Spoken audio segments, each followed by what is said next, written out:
ভালো কেবল মানে বুঝিনি।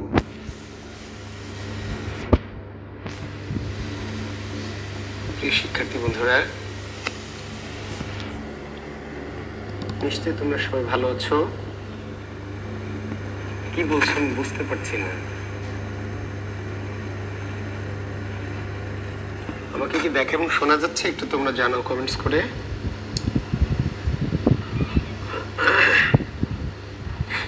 তো আমরা আজকের আমাদের 46তম বিশেষ প্রিলিমিনারি এই সাহিত্য কোর্সের যে ক্লাস, লাইভ ক্লাসে তোমাদের সাথে আছে। তোমরা নিশ্চয়ই আমার সাথে একে একে সবাই যুক্ত হয়ে পড়েছে এবং আরো অনেকেই যুক্ত হয়ে পড়ছো প্রিয় শিক্ষার্থীরা।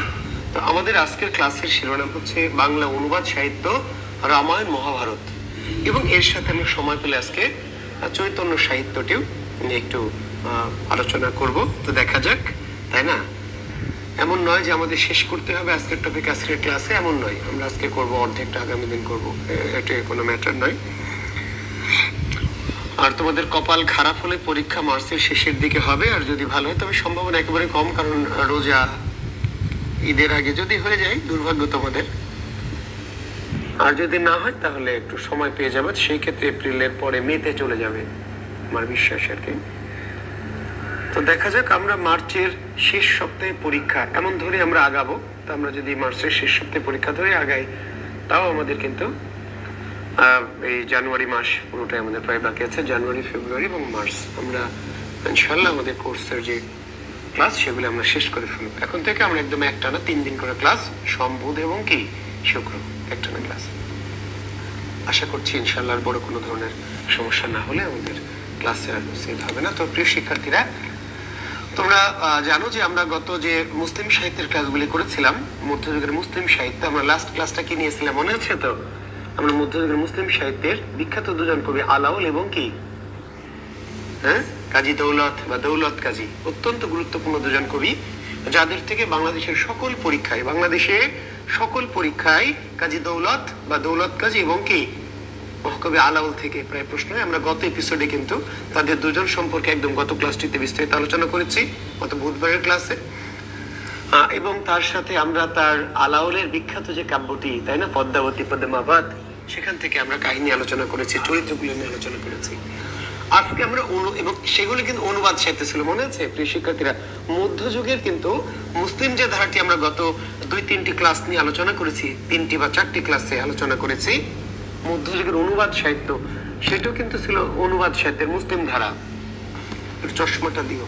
মুসলিম সাহিত্যের কি অনুবাদ সাহিত্যের মুসলিম ধারা। আজকে আমরা আলোচনা করবো মুসলিম সাহিত্যের হিন্দু ধারা। অনেকে যুক্ত হয়েছে। ইকফা, ওয়ালাইকুম আসসালাম রহমতুল্লাহ। ফারজানা, ওয়ালাইকুম আসসালাম। আমি দেখতে পাচ্ছি আফরান, নিশো, ওয়ালাইকুম আসসালাম। প্রিয় শিক্ষার্থী আফরান, নওরিন, আফরোজকে দেখছি। আমার সঙ্গে যুক্ত হয়েছে হাফিজ মোহাম্মদ আলামিন। আসসালামু আলাইকুম প্রিয় স্যার। ওয়ালাইকুম আসসালাম প্রিয় হাফিজ, নিশ্চয়ই তুমি ভালো আছো বাবা।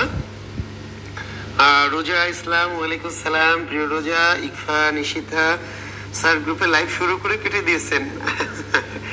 না, লাইভ গ্রুপে শুরু করে ভাবলাম যে বেশ কয়েকদিন পরে একটু আসি আর কি, ওপেন করি, সবার সাথে একটু কথা হলে মনটাও ভালো হয়। তোমরা তো গ্রুপে ঢুকে পড়লে তোমরা 7-8 জন 10 জন থাকো, অল্প মানুষের সাথে ক্লাস নিয়ে মনটা ফ্রেশ হয় না, তখন বাধ্য হয়ে আবার বড় ব্যাসে ঢুকি আর কি, মানে একেবারে মূল লাইফে ঢুকে পড়লাম। ধন্যবাদ তোমাকে। আচ্ছা, রোজা মরিয়ম আয়াতকে নক দিয়েছো। মোহাম্মদ জসিমউদ্দিন, ওয়ালাইকুম আসসালাম। আখিরুজ্জামান আসিফ, ওয়ালাইকুম আসসালাম। আল কাউসার, ওয়ালাইকুম আসসালাম। শিষ্য, ভালো আছো কাউসার? নিশ্চয়ই ভালো আছো বাবা, ভালোবাসা থাকলো তোমার জন্য। ইকফা, আমার আম্মা একটু ভালো, আম্মা ওই যে ভালো থাকছে, মাঝে মাঝে আবার একটু খারাপ হয়ে যাচ্ছে, ভালো রেখে এসছি। ওয়ালাইকুম আসসালাম। শফিউল্লাহ স্যার আজকে তিনি বলে কি ব্যাপার সাকিব? ওয়ালাইকুম আসসালাম। নওরিন আসলাম, অনেক দেব সুন্দর আছি। প্রিয় গুরু শিষ্যের দিদার না হলে কেমন করে ফ্রেশ লাগছে। তো পড়িয়েছি সিনথিয়া। অন্নদা মঙ্গল কাব্য কবে পড়াবেন মানে কি? অন্নদা মঙ্গল পড়ালাম, তো পড়িয়ে শেষ করেছি। শুধু অন্নদা মঙ্গল না, এরপরে মধ্যযুগের মুসলিম সাহিত্য শেষ করেছি, আলাউলের পদ্মাবতী শেষ করেছি, ইউসুফ জুলাকে শেষ করেছি। অন্যতা মঙ্গলকে এতদিন রেখে দিয়েছি। নাসরিন আক্তার কেয়াল, ওয়ালাইকুম সালাম। আচ্ছা, আমি আর কমেন্টসে থাকলাম না। আচ্ছা, একটা কমেন্টস তো শেষে পড়ছি। সুমায়া, আমি চিটাগাং থেকে আপনার ক্লাস এই ব্যাচে স্টুডেন্ট হতে। আচ্ছা, যুক্ত আমার সাথে, থ্যাংক ইউ। তো প্রিয় শিক্ষার্থীরা, আব্দুর রহিম, ওয়ালাইকুম আসসালাম। আমরা আর সালাম আর শুভেচ্ছা বিনিময় পর্বে থাকছি না, আমরা শুভেচ্ছা বিনিময় পর্ব থেকে কি ক্লাস পর্বে চলে যাই। নাহলে তাহলে আমি টপিকটা লিখে রেখেছি। আমাদের আজকের আলোচ্য বিষয়ের মধ্যে বাংলা অনুবাদ সাহিত্য, মধ্যযুগের বাংলা অনুবাদ সাহিত্য। এই অনুবাদ সাহিত্যের আমরা কিন্তু আগের যে এপিসোডগুলো পড়েছি, মধ্যযুগের মুসলিম সাহিত্য সেটি অনুবাদ, মুসলিম সাহিত্যগুলির কি অনুবাদ, অর্থাৎ যে আমাদের শাহ মুহাম্মদ সগীরের যে, তাই না, সাহিত্য, তারপরে আমাদের আলাওলের যে সাহিত্য, সবই কিন্তু অনুবাদ। আর এই অনুবাদের এটি হিন্দু ধারা বলছি আমরা, অর্থাৎ হিন্দু সাহিত্যিকরা বা হিন্দু ধর্মের যারা, তারা কি করেছেন, তাদের যে ধর্মগ্রন্থ রামায়ণ, মহাভারত, বেদ, এগুলোর অনুবাদ করেছেন।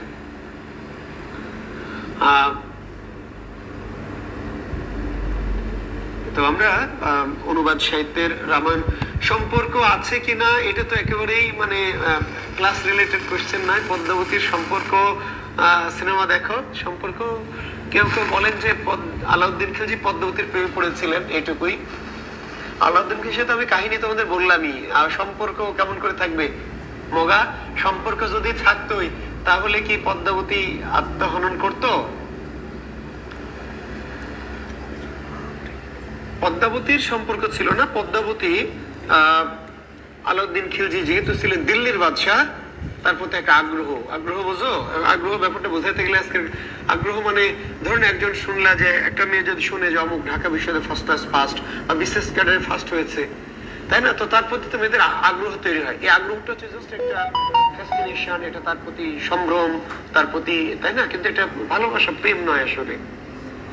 বাংলাদেশ বিসিএস এর পুলিশ একজন ফার্স্ট হয়েছে, তার প্রতি প্রত্যেকটা আগ্রহটা হচ্ছে জাস্ট প্রেম নয়, এই আগ্রহটা একটা আগ্রহ, সম্ভ্রম, একটা মর্যাদা বোধ, একটা, তাই না, এটি এরকম।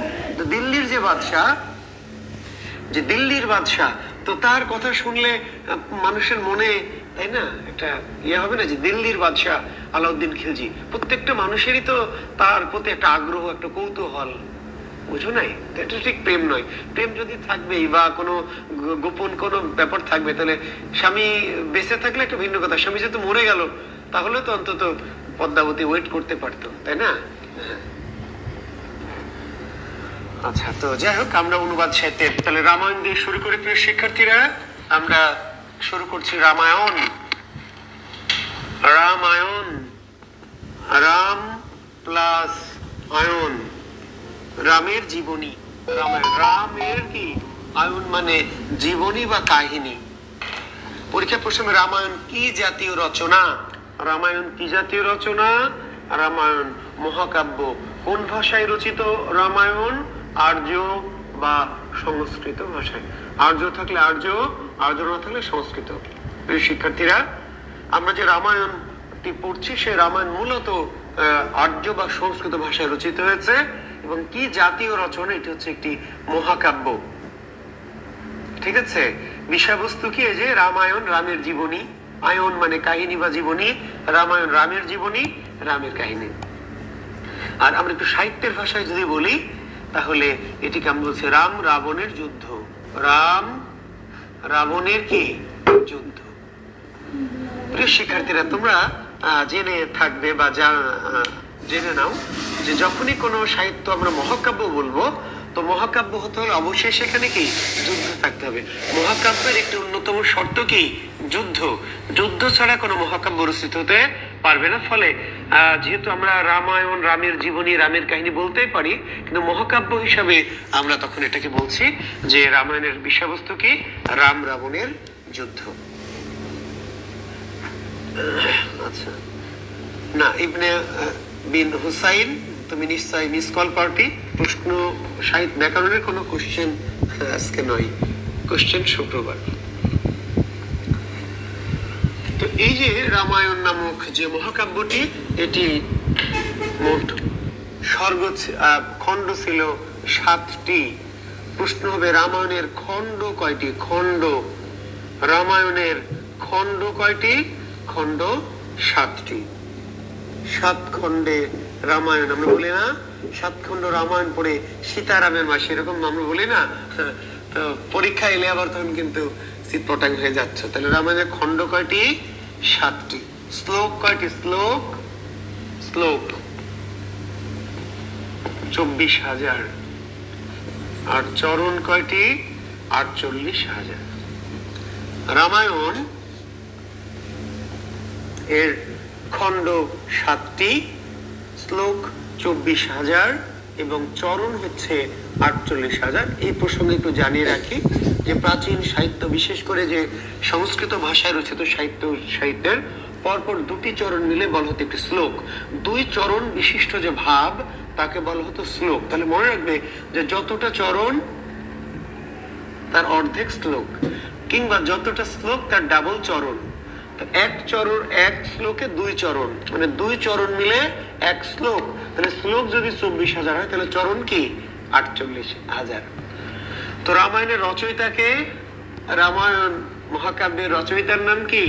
বাল্মীকি। রামায়ণ রচয়িতা বাল্মীকি। প্রিয় শিক্ষার্থীরা, মজার ব্যাপার, কিন্তু এই ভদ্রলেখের নাম বাল্মীকি নয়। যাকে আমরা রামায়ণ রচয়িতা বাল্মীকি বলছি, আসলে তার নাম বাল্মীকি নয়। কি নাম? রত্নাকর। তাহলে যদি প্রশ্ন করে এমন যে রামায়ণ রচয়িতার প্রকৃত নাম কি, তখন অনেকে কিন্তু বাল্মীকি মেরে কোপায় দিবে আর কি, দিয়ে দেখবে যে নিজে কোপ খেয়ে গেছে। তো রামায়ণ রচয়িতার নাম কি? আমরা বলছি বাল্মীকি, কিন্তু প্রকৃত নাম কি যদি প্রশ্ন করে, প্রকৃত নাম কি, তাহলে উত্তর দিতে হবে কি? রত্নাকর। বাল্মীকির আসল নাম, প্রকৃত নাম ছিল রত্নাকর। পিতা মাতা পিতৃমাতৃ প্রদত্ত নাম রত্নাকর। পেশা ছিল ডাকাতি, দস্যুতা। যৌবনে রত্নাকরের পেশা ছিল কি? ডাকাতি, দস্যুতা। ডাকাত, দস্যু রত্নাকর ভালো হয়ে যেতে চাইলো। কেন ভালো হয়ে যেতে চাইলো? তার অনেক কাহিনী। সব কাহিনী আসলে আমরা চাইলেও বলতে পারি না, জানি অনেক, কিন্তু বলতে গেলেই যে ঝামেলাটা। শুধু রামায়ণ কাহিনী নিয়ে কি কয়েকটা ক্লাস শিক্ষার্থী পছন্দ করবে না, আমরা আসলে এত ধান মানতে শিবের গানের মতো হয়ে যাবে ব্যাপারটি। তো ডাকাত রত্নাকর ভালো হয়ে যেতে চাইলো। তো ভালো হয়ে যেতে চাওয়ার জন্য সে চলে গেল ভালো হবে। তো ভালো হলে কার কাছে যাবে? চলে গেল একজন ঋষির কাছে, নারদ নামক একজন ঋষি বা মুনি, নারদ। তো নারদ কি করলো? নারদ ঋষির কাছে গেল, নারদ ঋষির আশ্রমে গেল, গিয়ে বলছে যে গুরুদেব, আমাকে একটু ভালো হতে চাই, আমাকে একটু আপনি ইয়ে করেন। তো নারদ মুনিও তাকে চিনতো যে ডাকাত রত্নাকর, এতই নাম ডাক্তার, মানে এতই উনাম আর কি। শুধু সুনামের জন্য মানুষ চিনে না, তাই না? উনামের জন্য কিন্তু চিনে। তো বললো যে ঠিক আছে, একটা খারাপ মানুষ ভালো হতে, এত ভয়ঙ্কর ডাকাত যে মানে একেবারে মারাত্মক ভয়ঙ্কর, এই ভয়ঙ্করের শেষ নেই, কেমন অবস্থা। তো বললো ঠিক আছে, ভালো হতে চাও, ভালো কথা, বসো। আশ্রমে বসালো, বসে বললো যে তুমি একটা কাজ করো, কয়েকবার রাম নাম জপ করো। বলো হরে রাম হরে কৃষ্ণ, বলো রাম। বের হয় না। বাল্মীকি মানে নারদ বললেন বলো রাম, বলো রাম। এত খারাপ, এত জঘন্য, এত মানে বিশ্বাস টাইপের কি, যার মুখ দিয়ে রাম শব্দটা কি বের হচ্ছে। তো বলো তো আম, আম, বলো তো জাম, জাম, বলো তো কাম, কাম, বলো তো রাম।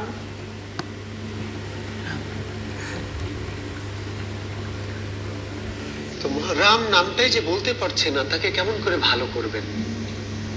রাম এই একটা শব্দ বের করতে পারছে না, তাহলে তন্ত্র মন্ত্র কেমনে পড়াবেন, শ্লোক কেমনে পড়াবেন, আর ভালো কেমনে করবেন? বিপদে পড়ে গেলেন নারদ। বলো তো মোরা, মোরা, বলো মোরা, মোরা, বলো রাম। তো নারদ একটা গাছ দেখাই দিলেন, আম গাছ, গিয়ে বললেন যে ওই আম গাছের নিচে বসো। দেখাই দিলেন যে এইভাবে বসবা, ধ্যানের বসাটা শিখাই দিলেন, যে এইভাবে বসে ওই আম গাছের নিচে এইভাবে তুমি বসবা, বসে মোরা মোরা বলতে থাকবা। যতক্ষণ না আমি তোমাকে থামাবো, চোখ বন্ধ করে তুমি এইভাবে মোরা মোরা বলতে থাকবে। পৃথিবী উল্টা গেলেও তুমি তাকাবা না, তুমি আমি যতক্ষণ না তোমাকে থামাবো ততক্ষণ মোরা মোরা বলতে থাকবে। রত্নাকর দস্যু নারদ ঋষির কথা শুনে চলে গেল, আম গাছের নিচে গিয়ে এভাবে বসে পড়লো।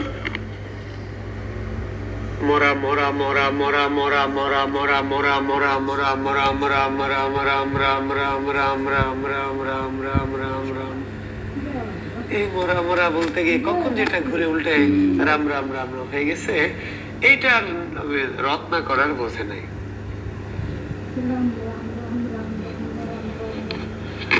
কিন্তু যেখানে বসেছিল যে আম গাছের নিচে, সে আম গাছের নিচে ওই ডালে গোড়ায় ছিল উই পোকার ঢিবি, উই পোকার বাসা, উই পোকা বাসা ছিল ছোট্ট একটা। আর এই ডাকাতের গায়ে ছিল ময়লা তেল চিটচিটে কোট, মোটা কোট আর কি, ময়লা একটু কাপড়, ঘামে ভেজা। তো উই পোকার খুব প্রিয় খাবার ঘামে ভেজা কাপড় কাপড়। এটা ওরা পেয়ে গেছে, বা মজা তো, হেবি সুন্দর খাবার জিনিস, তো কি করবে, খাবারকে একবারে তো খাওয়া যাবে না। উই পোকা তখন সবাই মিলে মাটি তুলতে তুলতে তুলতে এটাকে পুরো ঢেকে দিয়েছে। উই পোকা মাটি করে পুরো ঢেকে দেয়, নাই নিয়ে পরে আস্তে আস্তে খাবে উই পোকার ধান্দা আর কি।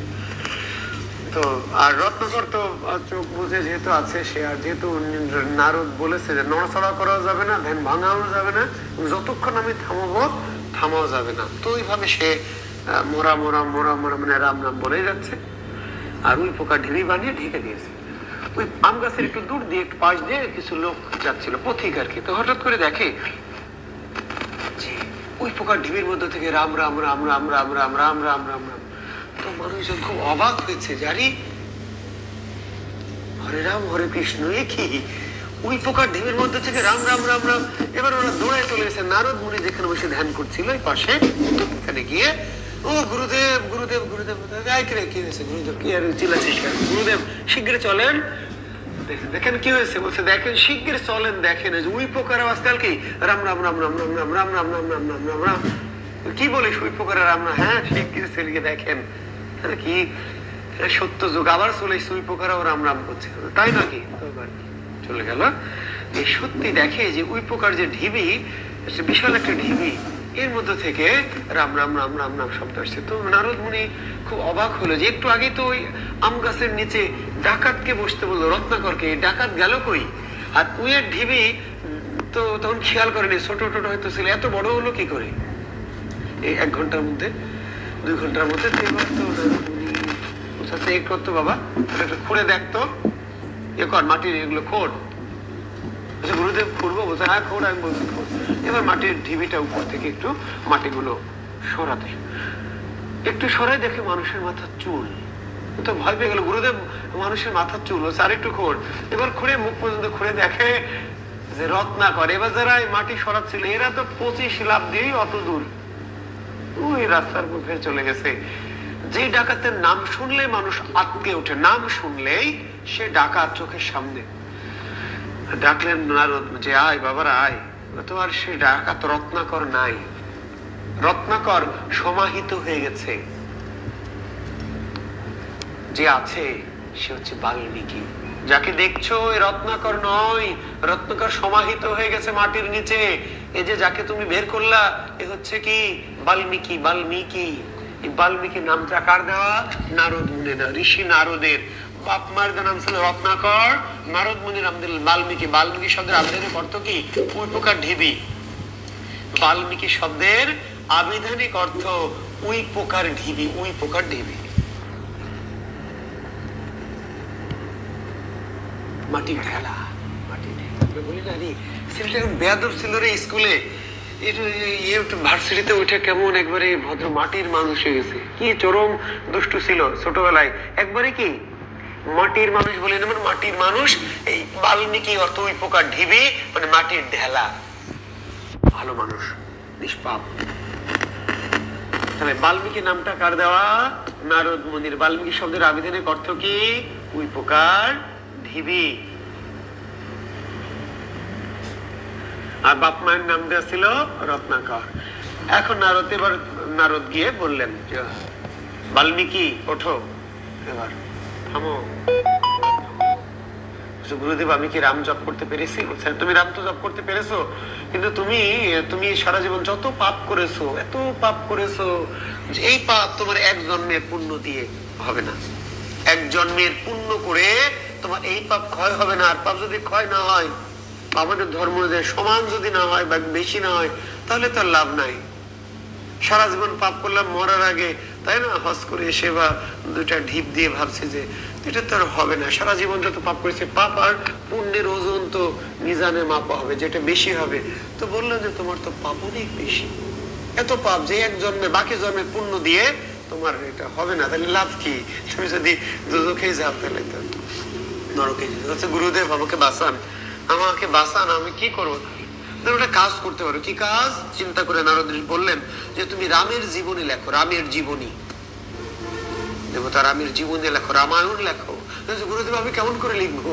আমি তো কিছুই জানি না, আমি ডাকাত মানে ডাকাতি করেছি, কেমন করে বোঝানো? সমস্যা নাই, আমি তোমাকে বলে দিব, জানাবো, তুমি লিখবা, লেখো। তুমি যদি লেখো রামায়ণ, রামের জীবনী রামায়ণ, তাহলে তুমি এই যে হাজার বছর ধরে হাজার হাজার মানুষ এই রামায়ণ পড়বে, আর যতদিন ধরে পড়বে তাদের একটা সওয়াবের অংশ তোমার অ্যাকাউন্টে কি যুক্ত হবে। আমাদের ধর্মে আছে সাদকায়ে জারিয়া, একটা গাছ লাগাবেন, মসজিদে একটা সিমেন্ট দিবেন, একটা ইট দিবেন, ভালো জ্ঞান দিবেন, কাউকে ভালো পরামর্শ দিবেন, আপনি মরে যাবেন হাজার হাজার বছর ধরে, কি তাই না? মরার পরে কয়েকটা জিনিস যাবে না, কবরে যাবে বলে এরকম আর কি, জাস্ট বোঝানোর জন্য বলছি, অন্যভাবে নেবেন না। তো বলে যে তুমি যে এক জোতালে যে হাজার মানুষ হাজার বছর ধরে পড়বে, ততদিন তোমার এই সব তোমার ইয়েতে জমা হবে, পুণ্য জমা হবে, তাহলে তখন তুমি তোমার একটা আশা থাকবে। তো নারদ মুনির অনুরোধে, তাহলে বাল্মীকি কার অনুরোধে রামায়ণ রচনা করেছিলেন? কার আদেশে, কার নির্দেশে, কার প্রেরণায়? নারদ। মনে থাকবে, বাল্মীকি যে রামায়ণ রচনা করলেন কার আদেশে, কার নির্দেশে, কার প্রেরণায়, কার উৎসাহে? নারদ, ঋষি নারদ। মনে থাকবে? চা খাবেন?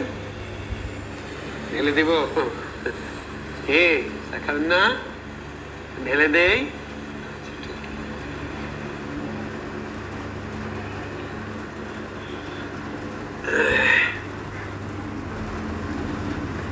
যে মেহেদী হাসান ধ্রুবার একটা মিস কল পার্টি পাওয়া গেছে। হ্যাঁ, কারক পড়াবো শুক্রবার, বৃহস্পতি শুক্র 2 দিন কারকের ক্লাস করবে। আচ্ছা, আরে গুরু খাওয়া মানেই তো শিষ্যের খাওয়া। কে? হ্যাঁ, গুরুর খাওয়া মানে শিষ্যের খাওয়া না? আচ্ছা, তাহলে এখন কি হলো? তো এবার রামায়ণ রচনা করলেন বাল্মীকি, কার আদেশে? নারদ। রামায়ণ, এখন রামায়ণের কাহিনীটা সংক্ষেপে, যদি অতি সংক্ষেপে করা মুশকিল, তারপর আমি চেষ্টা করবো আমি একটু সংক্ষেপে একটু আপনাদের রামায়ণটা, চরিত্রগুলি অন্তত কাহিনী। তো রামায়ণ মূল কাহিনীর রাম, রামকে নিয়ে। রাম হচ্ছে অযোধ্যার যুবরাজ। ভারতের একটি রাজ্য নাম কি? অযোধ্যা। অযোধ্যা রাজ্যের যুবরাজ রাম। রামের পিতার নাম কি? অযোধ্যা রাজা দশরথ। অযোধ্যা রাজা দশরথ। এই দশরথ রাজার মাত্র 3টা বউ, মাত্র 3টা স্ত্রী। কৌশল্যা, কৌশল্যা, কৈকেয়ী এবং সুমিত্রা। তো কৌশল্যা, কৈকেয়ী এবং সুমিত্রা, বড় রানী কৌশল্যা, মেজ রানী কৈকেয়ী, আর ছোট কৌশল্যার পুত্র হচ্ছে রাম। কৈকেয়ীর পুত্র হলো কে? ভরত। আর সুমিত্রার পুত্র হলো লক্ষণ এবং শত্রুঘ্ন। তো রাম বড় রানীর বড় যে ছেলে, তাকে বলে যুবরাজ। বড় রানীর যে বড় সন্তান, সে হচ্ছে যুবরাজ। রাজার পরে সে রাজা হবে, এটা হলো রাজরীতি আর কি।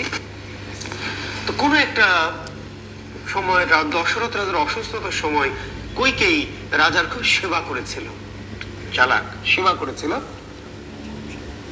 সেবায় খুশি হয়ে দশরথ রাজা কৈকেয়ীকে বর দিতে চেয়েছিল যে রানী, তোমাকে আমি 2টো বর দিব, তোমাকে এত সেবা করলা, তোমার সেবা খুব খুশি, তুমি 2টো বর চাও। কৈকেয়ী চালাক বললো, মহারাজ আমি কি বর চাইবো? আমার তো সবই আছে, আপনি তো কিছু অভাবে রাখেননি, কি চাইবো বলেন? কিন্তু আমি চাইবো যখন আমার প্রয়োজন হবে, আপনি আমাকে কথা দেন শুধু এইটুকু যে আমি যখন চাইবো তখন আমাকে দিবেন। ঠিক আছে, তথাস্তু রানী। এইবার রাজা একটা সময় আস্তে আস্তে বয়স হলো, বৃদ্ধ হলো, এবং রাজা বানপ্রস্থে যাবেন, ধর্মীয় জীবন যাপনে যাবেন। রাজ্যটা সমর্পণ করে কাকে? যুবরাজ রামকে।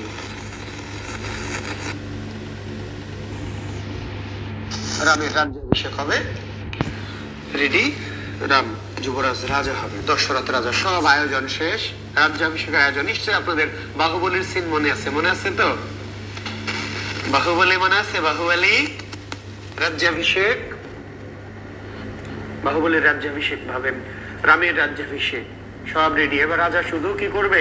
দশরথ রাজা মুকুটটা খুলে রামের মাথায় দিবে। এবার দিতে যাচ্ছে, কইকে বললো, মহারাজ একটু আমার আরো আরতি আছে। বলো রানী, কি ব্যাপার, তুমি এই সময়? জনগণ বিরক্ত হলো, আমার একটু, আপনি তো আজকে থেকে রাজা থাকবেন না, বানপ্রস্থে যাবেন, রাম রাজা হবে। তো আপনি যে আমাকে দুটো বর দিতে চেয়েছিলেন, দুটো বর অনেক আগে দিতে চেয়েছিলেন, তা রাজা না থাকলে বর কেমন করে দিবেন? আপনি আমাকে রাজ্য রামকে দেওয়ার আগে আমাকে সে বর দুটো দিতে হবে। তো মানুষ খুব অখুশি যে কি এর মধ্যে আবার রাজ্যাভিষেকের মধ্যে আবার রানীর। কিন্তু রাজা চিন্তা করলো যে আসলে তো আমি যে রাজা থাকবো না, তো রানীর ইচ্ছা দুটো পূরণ করার কত ওয়াদা দিয়েছিলাম, সেটা তো ঠিক আছে। রানী বলো তুমি কি চাও? আচ্ছা, আমি তোমার প্রতিশ্রুতি পূরণ করে রামকে রাজা, বলো কি চাও? তো কৌশল্যা বলছে, আমার পুত্র ভরতকে রাজা করতে হবে, আমার পুত্র ভরতকে রাজা করতে হবে, 1 নম্বর বর। এবার জনগণ খেপে গেল, জনগণ ভাল্লালকে পছন্দ করে না। এই ভাল্লাল কে পছন্দ করে না, পছন্দ করে কাকে? বাহুবলীকে। না হবে না, বাহুবলী বাহুবলী বাহুবলী, রাম রাম। রাজা বললো, দশরথ রাজা বললো, আচ্ছা দাঁড়াও, বলো রানী তোমার দ্বিতীয় কি বলো? বলছে রামকে বনবাস দিতে হবে, বনবাস দিতে হবে, কারণ রাম যদি রাজ্যে থাকে আর ভরত যদি রাজা হয়ও, তাহলে তো জনগণ মানবে না, কাজেই পথের কাঁটা দূর করতে হবে। এইবার দশরথ রাজা ক্ষিপ্ত হলো এবং সৈন্যদের বলল, এই শয়তানিকে কি করো? কয়েদ করো। সৈন্যরা ঘিরে ফেললো কইকে। রাম বলল, দাঁড়াও ভাই দাঁড়াও। বাবাকে জিজ্ঞেস করে, আপনি কি আমার মাকে কথা দিয়েছিলেন নিজ মাকে যে আপনি কি করবেন? এই তাকে দুটো বর দিবেন, প্রতিশ্রুতি দিয়েছিলাম? দিয়েছিলাম, কিন্তু বেয়াদব শয়তান মহিলা যে এইভাবে চাইবে আমি তো বুঝিনি, বুঝলেন? কথা দিয়েছিলেন কিনা? তা দিয়েছিলাম, তাহলে আপনাকে ওয়াদা রাখতে হবে। অযোধ্যা একটি ধর্মরাজ্য, এই ধর্মরাজ্যের রাজা যদি কোনো ওয়াদা দেয়, কোনো শপথ করে, সেটি অবশ্যই পালন করতে হবে। আপনি তো যার তার পিতা নন, রামের পিতা। ওয়াদা ভঙ্গ করলে মানুষ আমার প্রতি আস্থা হারিয়ে ফেলবে। রাজা ওয়াদা ভঙ্গ করলে এই রাজ্য ধর্মরাজ্য থাকবে না। কাজেই আপনাকে অবশ্যই প্রতিশ্রুতি ওয়াদা পালন করতে, বরখেলাপ করা যাবে না। অসহায় রাজা দাঁড়িয়ে থাকলো, রাম নিজে দশরথের মাথা থেকে মুকুট নিয়ে ভরতের মাথায় পরিয়ে দিল এবং বনবাসে যাওয়ার উদ্যোগ নিল। বনবাসে যাওয়ার যখন উদ্যোগ নিল, আচ্ছা, তো বনবাসে যাবে রাম, রামের স্ত্রী সীতা, রামের স্ত্রী সীতা। সীতা বলছে, স্বামী আমিও তোমার সাথে যেতে চাই, আমি এই রাজ্যে থেকে কি লাভ আমার? আমি থাকতে চাই না। সবাই নিষেধ করলো যে না, রাম নয় ছেলে মানুষ জঙ্গলে বনবাসে গিয়ে সে বেঁচে থাকলে থাকবে বা চেষ্টা করবে, কিন্তু মানে কেউ সীতাকে কেউ যেতে দিতে চায় না। কিন্তু সীতা কোনোভাবেই স্বামীকে ছাড়া বললো যে না, আমার স্বামী থাকবে বনবাসে আর আমি থাকবো রাজপ্রাসাদে। আমার স্বামী যে জঙ্গলে থাকবে, সে জঙ্গলে আমার রাজপ্রাসাদ। কিসের রাজপ্রাসাদ? আমি সীতা রামের অনুগামী হলো, রাম সীতা বনবাস যাবে। লক্ষণ কিছুটা অভিমানে, কিছুটা ভালোবাসা, রামকে এবং সীতাকে প্রচন্ড ভালোবাসতো, সে ভালোবাসাটা নেই কিংবা কিছুটা রাজ্যের প্রতি অভিমানে লক্ষণ বলে আমিও যেতে চাই, আমিও থাকবো না রাজ্যে। বনবাস হলো শুধু রামের, কিন্তু সাথে হলো সীতা এবং লক্ষণ। কোথায় বনবাস হলো? ভারতের শেষ প্রান্তে। ভারত যেখানে শেষ হলো, আন্তর্জাতিক ম্যাপটা দেখবেন সমুদ্রের মধ্যে ভারতের এক কোণা ঢুকে গেছে শেষ, এই জায়গাটা পঞ্চবটি বন। তাহলে কোথায় বনবাস দেওয়া হয়েছিল রামকে? কোথায় বনবাস দেওয়া হয়েছিল? পঞ্চবটি বনে। রামকে বনবাস দেওয়া হয়েছিল কোথায়? পঞ্চবটি বনে। রাজশাহীতেও কিন্তু একটা পঞ্চবটি আছে, ওই মনে করেন ভারতের শেষ বিন্দুটা যে ভারত মহাসাগরের মধ্যে ঢুকে পড়েছে সেই জায়গাটা হলো পঞ্চবটি বন। এখানে বনবাস হলো, রাম লক্ষ্মণ এবং সীতা বনবাসে এলো। তারপরে বিশাল ভারত মহাসাগর, এই ভারত মহাসাগরের গহীনে একটা দ্বীপ, নাম কি বলেন? কি নাম এই মালটার? সিংহল। এই দ্বীপটার নাম কি? সিংহল। সিংহল এটা রামায়ণে বলা আছে রক্ষপুরী। রাজ্যটার নাম কি দেওয়া আছে? রক্ষপুরী। এখন যাকে আমরা বলছি শ্রীলঙ্কা, এখন যাকে আমরা কি বলছি? শ্রীলঙ্কা।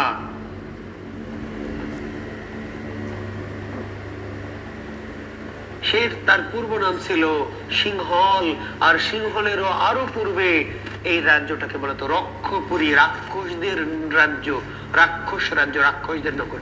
কেন রাক্ষসদের নগর? ভারতের মানুষ মনে করত, ভারতের মানুষ যে বিশাল সমুদ্র ভারত মহাসাগরের গহীনে যে ছোট্ট একটা দ্বীপ, সেখানে যারা বাস করে এরা কি মানুষ? কেমনে সম্ভব? মানুষ কেমনে সম্ভব? বিশাল সাগরের গহীনে যারা আছে এরা রাক্ষস। আর ওই রাজ্যটার নাম রক্ষপুরী। আর রাক্ষস রাজার নাম কি? রাবণ।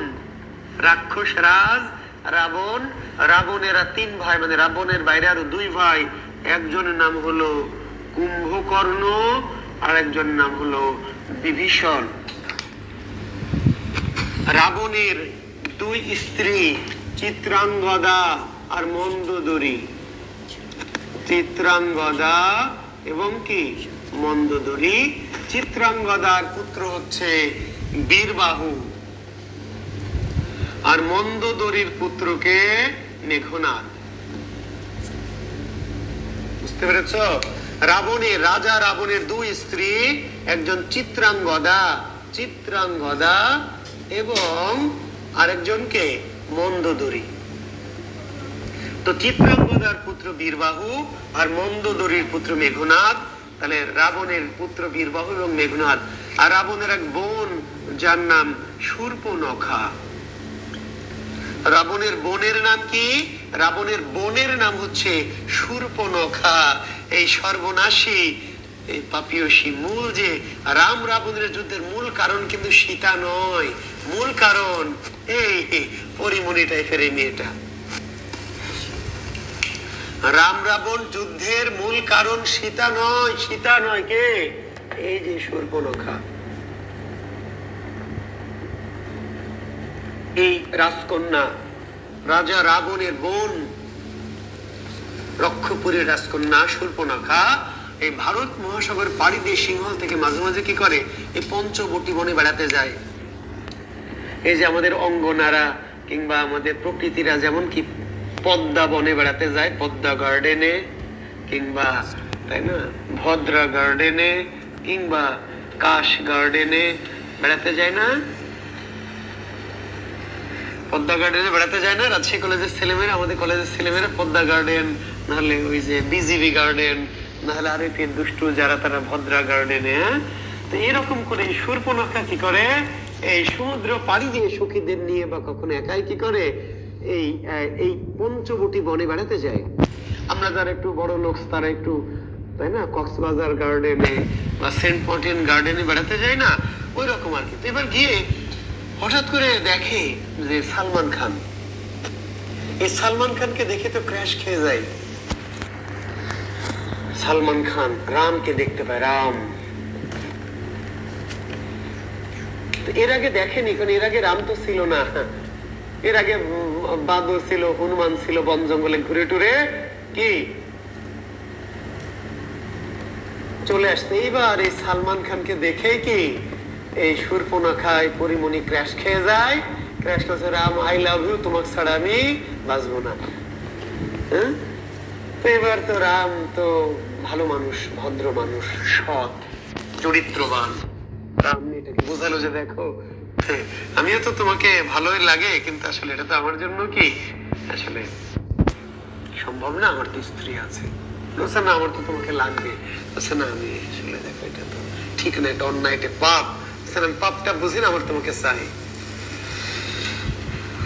না তাহলে তো সমস্যা। দেখো স্ত্রী আছে, স্ত্রীর সাথে আছে, বোঝো নাই যে আমার স্ত্রী সীতা আছে, কিলায় আমার কাঁঠাল পাকাবে। তুমি একটা কাজ করো, আমার ভাই আছে লক্ষণ, একে একটু পটায় দেখতে পারো।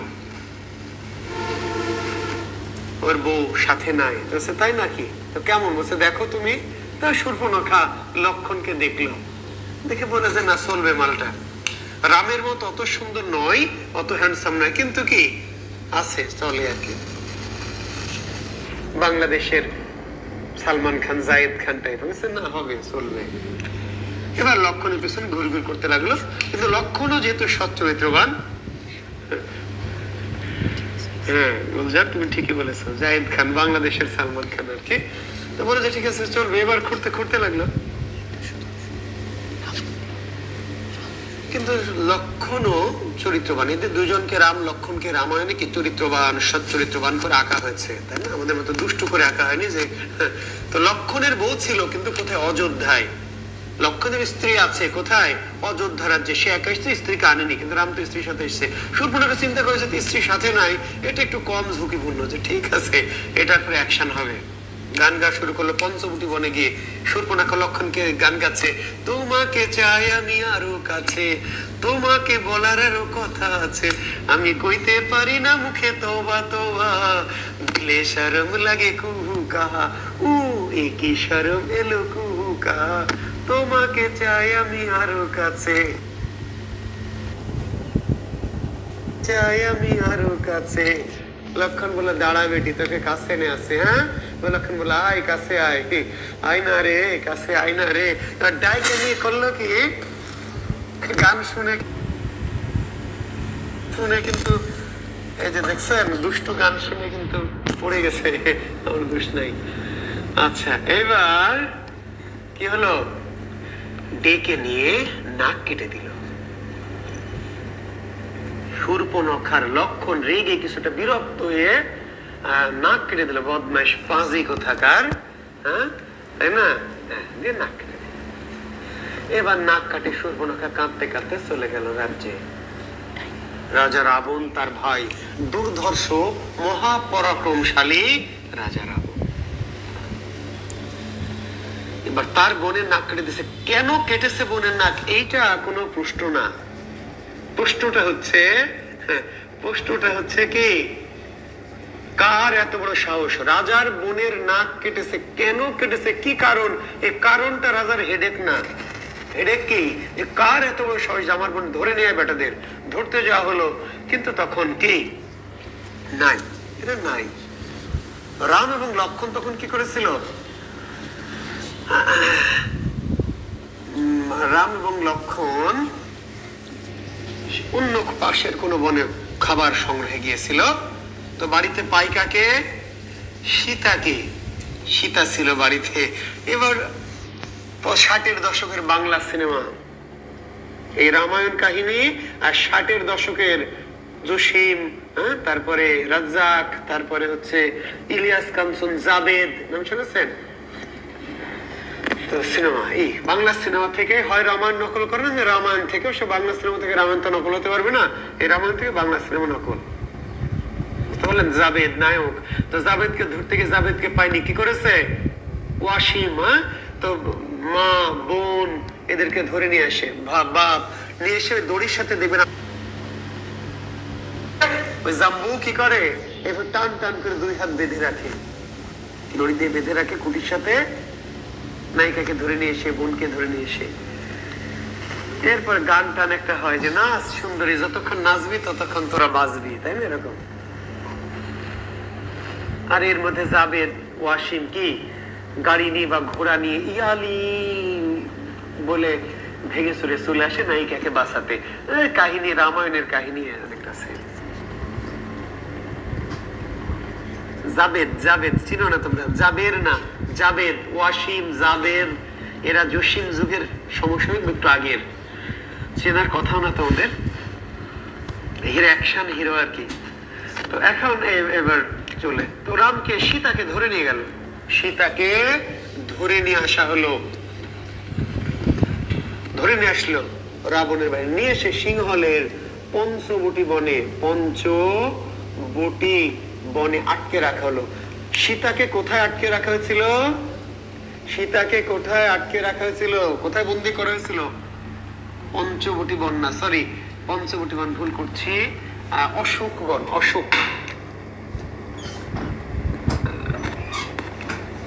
অশোক বনে, পঞ্চবটী বনে তো রামের বনবাস হয়েছিল। সীতাকে বন্দি করা হয়েছিল কোথায়? অশোক বনে।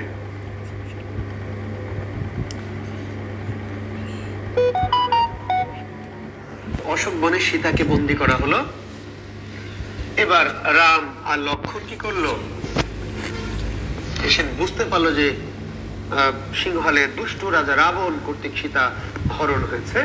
তখন তারা কি করলে, ভারত মহাসাগর পাড়ি দিয়ে সীতাকে উদ্ধারে এলো। কিন্তু একা এলো না, কি করলো, বিশাল একটা বাহিনী নিয়ে এলো। বাহিনী কোথায় পেল? বাহিনী ওই পঞ্চবটী বনে বিশাল অনেক হনুমান আর বানর ছিল, বানর এবং হনুমান ছিল। এই হনুমান এবং বানরদেরকে একটা বাহিনী তৈরি করলো, লক্ষাধিক হনুমান এবং বানরের একটা বাহিনী।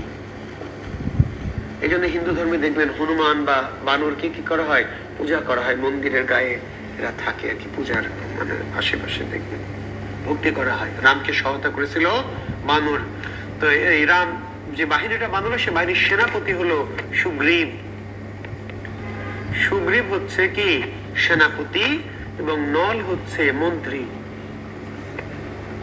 সুগ্রীব এর সেনাপতিত্বে এবং নলের মন্ত্রিত্বে বা পরামর্শকে কি করা হলো, এই একটা বাহিনী তৈরি করলো। বাহিনী তৈরি করে সিংহল আক্রমণ করা হলো, লঙ্কা আক্রমণ করলো রামের বাহিনী। তো রাবণ তো খুব মানে রাবণ বুঝতে পারলো না যে কিরে, এরা দুইজন বনবাসে থাকে, এরা আসবে, আমি এদেরকে তখন ওই সীতাকে হরণ করেছে, তো সীতার প্রতি তাদের রাগ নেই, রাগ হচ্ছে রাম লক্ষণ, বিশেষ লক্ষণের প্রতি, যে আসবে বেটাকে তখন নাক কান হাত পা কেটে দিয়ে শাস্তি দিবে। তো বাহিনী যে আক্রমণ করলো, তা আক্রমণ করলে রাবণ বাধ্য হয়ে প্রথম যুদ্ধে পাঠালো তার ভাই কুম্ভকর্ণকে। কাকে? কুম্ভকর্ণকে এবং পুত্র বীরবাহুকে। রাবণ যুদ্ধে প্রথমে সেনাপতি করে পাঠালো তার বাহিনীর সাথে কুম্ভকর্ণ এবং কি বীরবাহুকে। প্রচন্ড বিক্রমে যুদ্ধ করে এর একসময় রামের কাছে হেরে গেল। রাম লক্ষণের বাহিনীর কাছে বীরবাহু এবং কুম্ভকর্ণ হেরে গেল।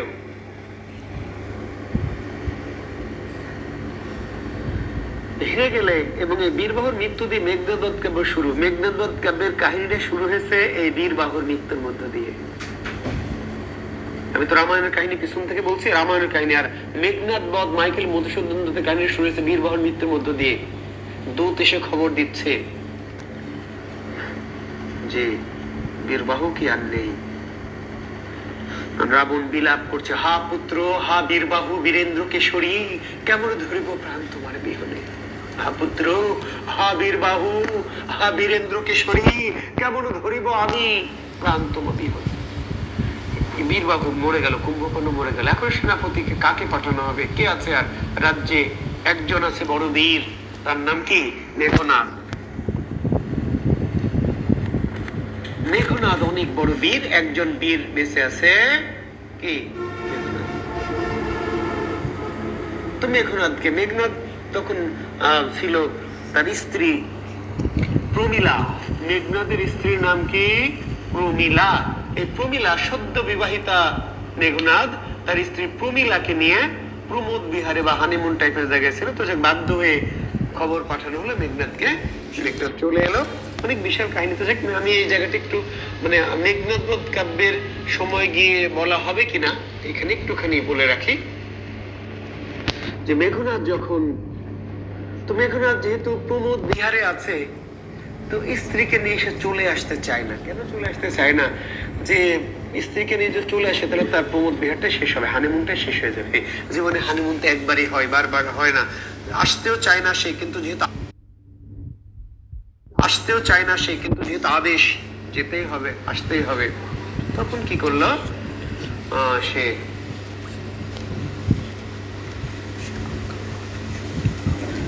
মেঘনাদ বললো প্রমীলাকে, বুদ্ধি করে, যে প্রমীলা তুমি এই জঙ্গলে থাকো, এই বনে থাকো, আমি যাই, গিয়ে যুদ্ধ করে ফিরে আসবে। তুমি সখীদের নিয়ে থাকো, ফুলের মধু টুধু খাও, প্রজাপতি ধরো, একটু ঘুরে বেড়াও, হরিণের সাথে খেলাটেলা করো।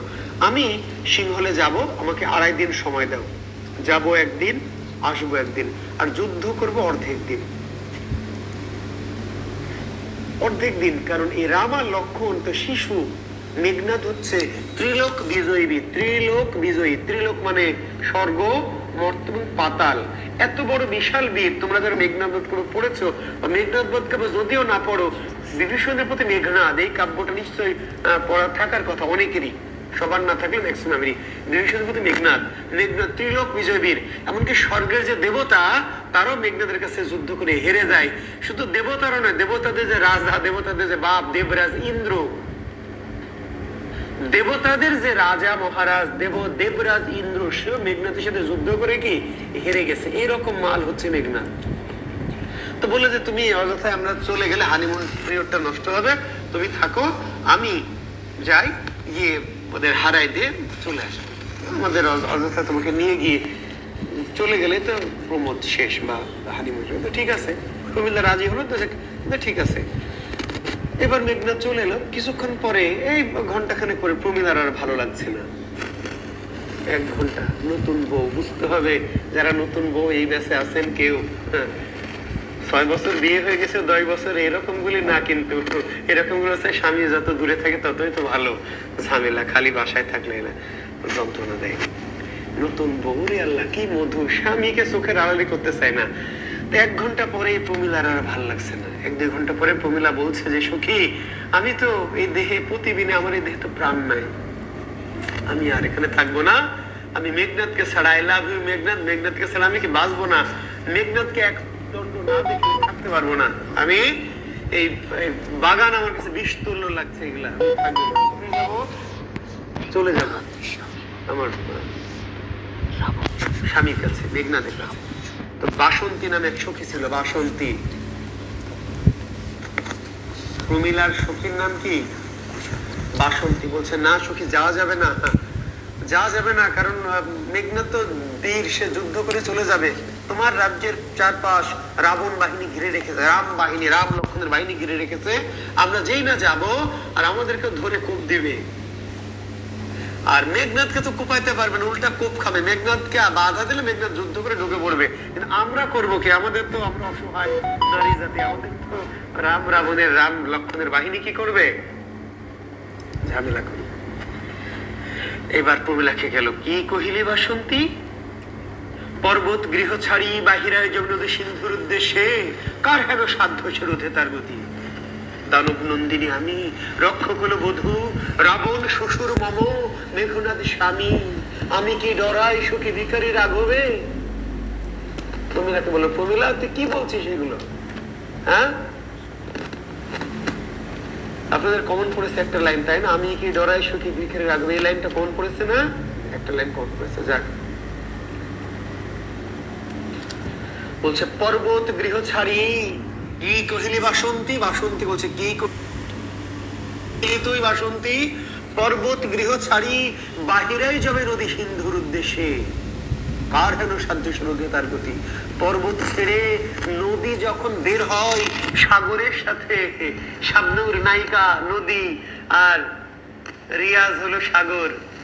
নায়িকা শাবনূর, শাবনূর হলো নাম হলো নদী, আর রিয়াজের নাম সাগর।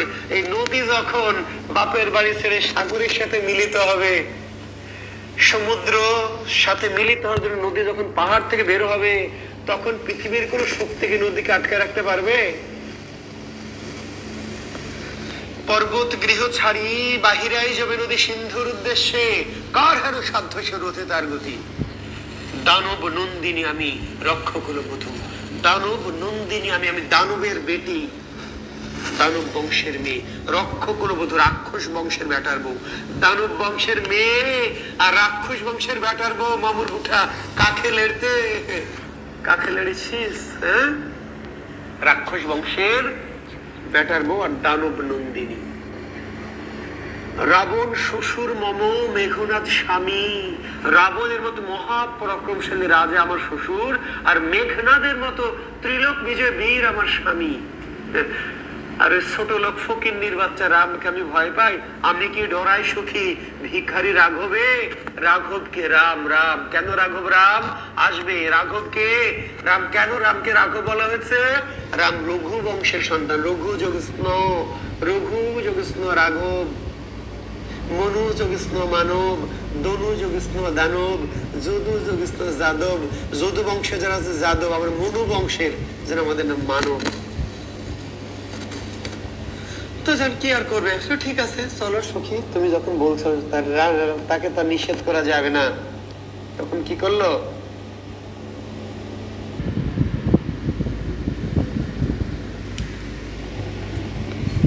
আচ্ছা ঠিক আছে সামিয়া আলম, তুমি হয়তো এক্সেপশনাল হতেও পারে। আচ্ছা 10-15 বছর পরে খুব বেশি আকর্ষণ থাকে বলে আমার কাছে ইতিহাস নাই। প্রমিলা গেল, সত্যি রাম কিছু বললো না। রাম লক্ষণ নারী জাতির গায়ে কি হাত দেয় না, নারীর গায়ে রাম হাত দিবে না। ফলে প্রমিলা বাসন্তী সখী নিশ্চিন্তে ঢুকে গেল। তো আমরা কাহিনীটা আর বাড়াবো না। মেঘনাদ যুদ্ধে যাবে। মেঘনাদ যুদ্ধে আমি অনেক বিশাল কাহিনী, তোমরা যদি মেঘনাদ না পড়লেও মেঘনাদ পড়েছে, আমি কাহিনীটা বাড়াচ্ছি না। তো যাক, মেঘনাদ যুদ্ধে যাবে, কিন্তু মেঘনাদ যুদ্ধে যাওয়ার আগে যজ্ঞ করতে বসেছে। যজ্ঞ নিকুম্ভিলা যজ্ঞাগারে কি যজ্ঞ করছে। যুদ্ধে যাওয়ার আগে যজ্ঞ, তন্ত্র মন্ত্র করে পূজা করে ইষ্ট দেবতার নামে। তো মেঘনাদের ইষ্ট দেবতা ছিল বৈশ্বানর। সূর্য দেবতা, সূর্যদেব ছিল বৈশ্বানর, মেঘনাদের ইষ্ট দেবতা, তার নামে পূজা করছিল। বড় যুদ্ধের আগে যুবরাজরা পূজা করে বের হয়। আমি আবার বাহুবলীর কথা মনে করে দিই, যখন যুদ্ধ শুরু হয়, তাই না, মনে আছে প্রথম এপিসোডটা যুদ্ধেও যখন ওই খামা খুশা হা হা এর সাথে যুদ্ধ করতে যায় না বাহুবলী আর ভাল্লাল, তখন যাওয়ার আগে দেখবেন মোষ কোপায় যায়, এটাকে অশ্বযজ্ঞ বলা হয়। হ্যাঁ, তারপরে এগুলো যজ্ঞ, বড় সাইজের কি পূজা আর কি। তো মেঘনাদ যজ্ঞাগারে যজ্ঞ করছে, কিন্তু এই যজ্ঞ করে যদি একবার বের হয়ে যাবে সে অস্ত্রাগারে। অস্ত্রাগারে গিয়ে যখন অস্ত্র নিবে, তখন পৃথিবীর কোনো শক্তি নয়, স্বর্গ মর্ত পাতাল, দেবতা হোক আর দানব হোক, কেউই আর মেঘনাদকে মারতে পারবে না। অজেয় বীর হয়ে যাবে। যজ্ঞ করে বের হওয়া মাত্র মেঘনাদ অজেয় বীর হবে, মানে সে আর কারো কাছে পরাজিত হবে না। স্বর্গ মর্ত পাতালের কোন শক্তি মেঘনাদকে পরাজিত করতে পারবে না। এই খবরটা জানতো একজনকে, এই রাজা রাবণের ভাই এবং মেঘনাদের চাচা, যার নাম বিভীষণ। এই বিভীষণ খবরটা নিয়ে গিয়ে রাম লক্ষণকে বলে দিল যে রাম লক্ষণ বাঁচতে চাইলে পালাও, যুদ্ধ করে জয়ের আশা নেই। যুদ্ধ করে কি জয়ের আশা নেই। হ্যাঁ, অগ্নিদেবতার পূজা করছিল। হ্যাঁ, অগ্নিদেবতার নামই তো বৈশ্বানর। রেদওয়ান আহমেদ, এই অগ্নিদেবতার নামই তো রে মোগা বৈশ্বানর।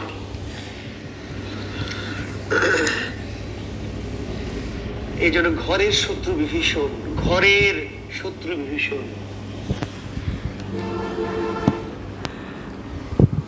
নিজের ভাস্তাকে বলে দিল। তো রাম লক্ষণ বলে দিলে কি করা যায়, উপায় কি, উপায় দাও বিভীষণ, বলো কি উপায়।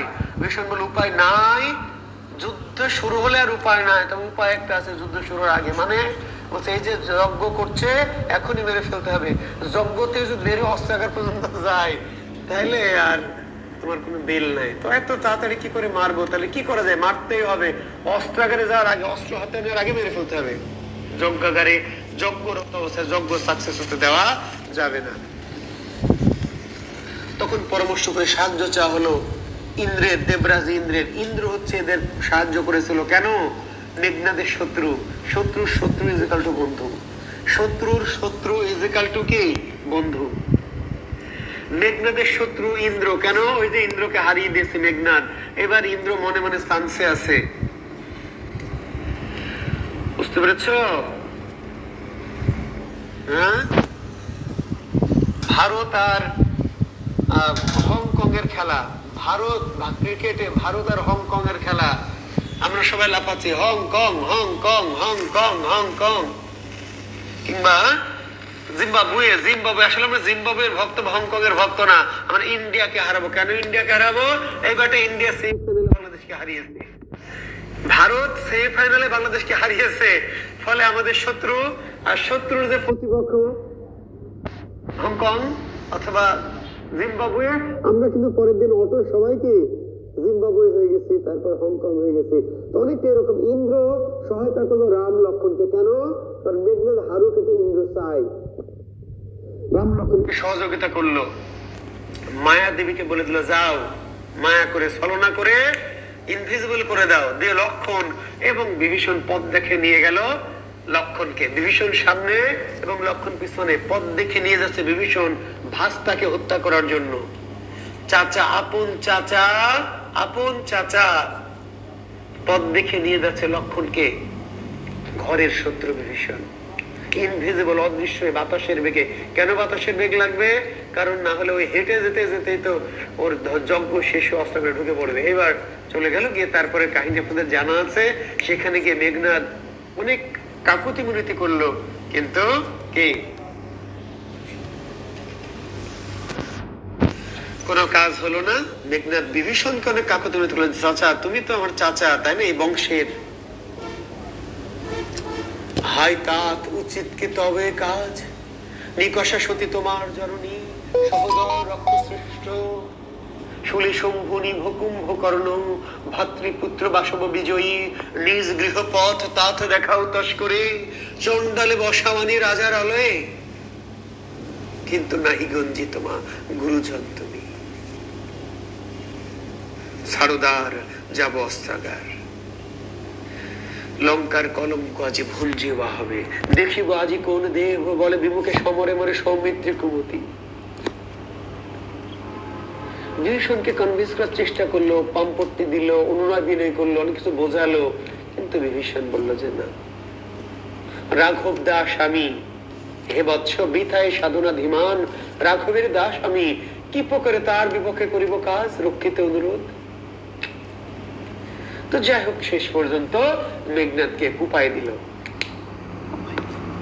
লক্ষণকে বলল, লক্ষণ তুমি তো আমাকে যুদ্ধ করার সুযোগ দাও। লক্ষণ বলল, মারি ওরি পারি যে কৌশলে। এত কিছু শোনার টাইম নাই, মারি ওরি পারি যে কৌশলে। মেরে ফেললো মেঘনাদকে। আমি বললাম যে অনেক বিস্তৃত কথায় গেলাম না, কারণ এখানে কথা বলতে গেলে অনেক সময় চলে যাবে। তো যাক, মেঘনাদকে মেরে ফেললো, ফেরে লাভ লক্ষণ আবার চলে গেল।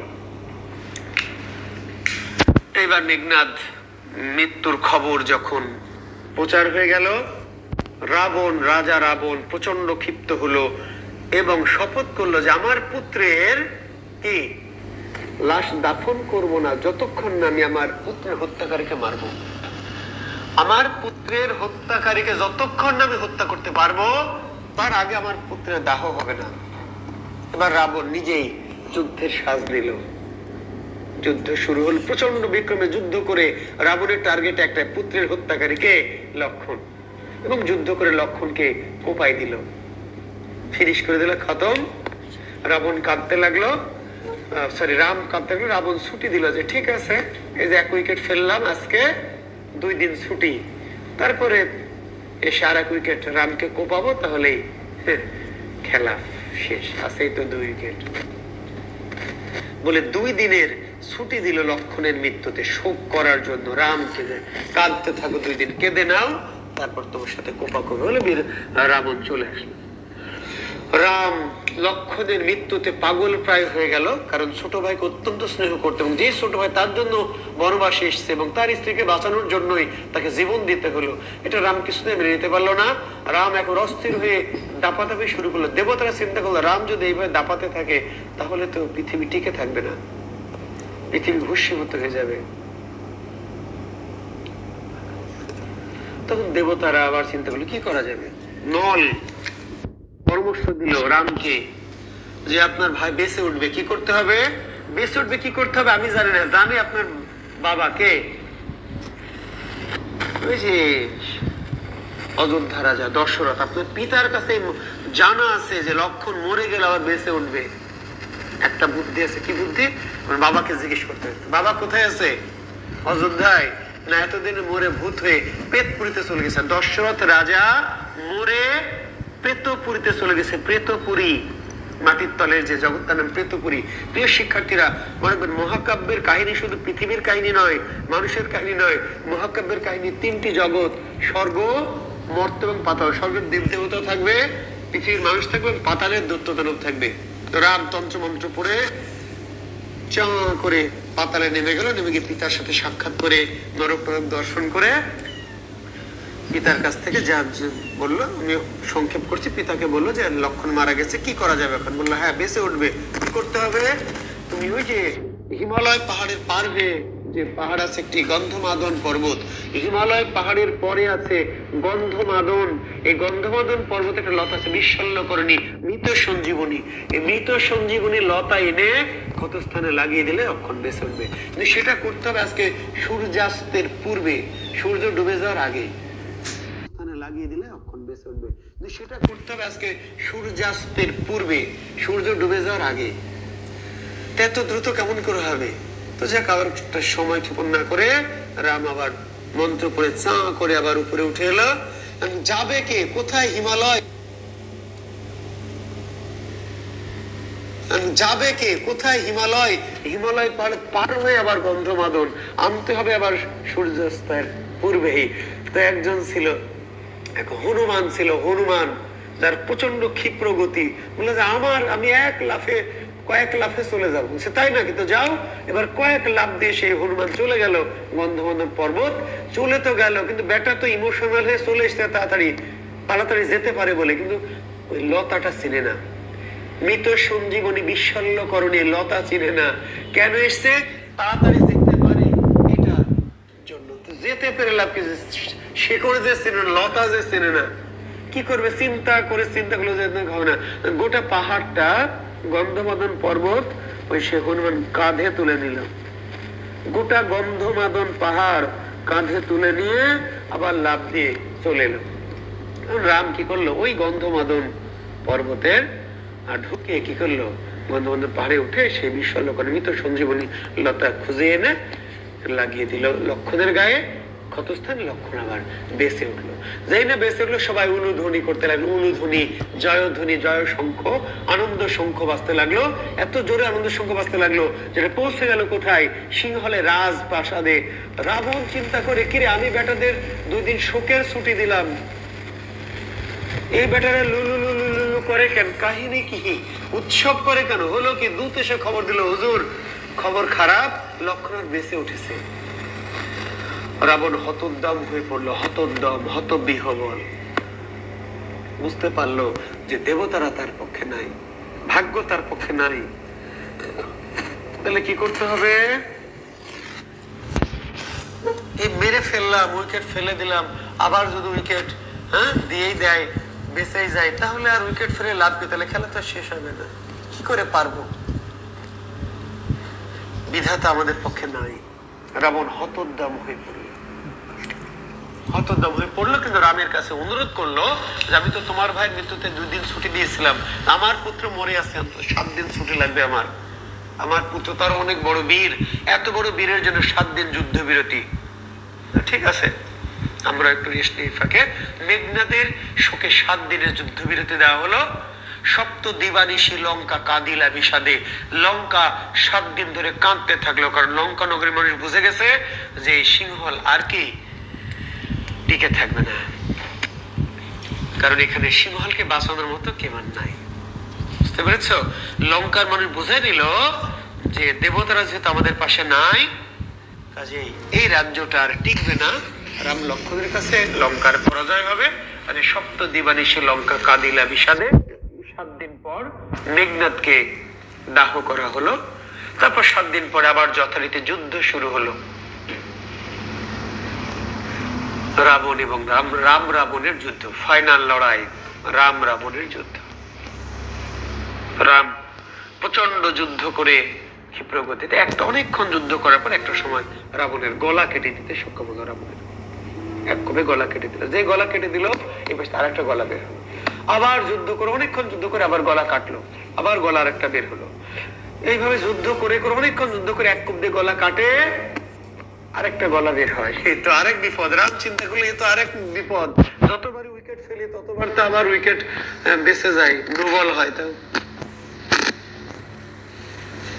কি করি? ইন্দ্র বলল যে এইভাবে হবে না রাম, শিবের যে অনুগত রাবণ, রাবণ হচ্ছে শিবের অনুগত এবং বর পেয়েছে যে শিবের ব্রহ্মাস্ত্র ছাড়া রাবণ বদ্ধ হবে না। রাবণ হচ্ছে শিবের অনুসারী, শিবের পূজারী, এবং রাবণ শিবের কাছ থেকে বর পেয়েছে যে শিবের অস্ত্র ছাড়া রাবণ বদ্ধ হবে না। পৃথিবীর কোন অস্ত্র দিয়ে রাবণকে বধ করা যাবে না। তো যুদ্ধ করে তো বিপদ, যুদ্ধ করে লাভ কি?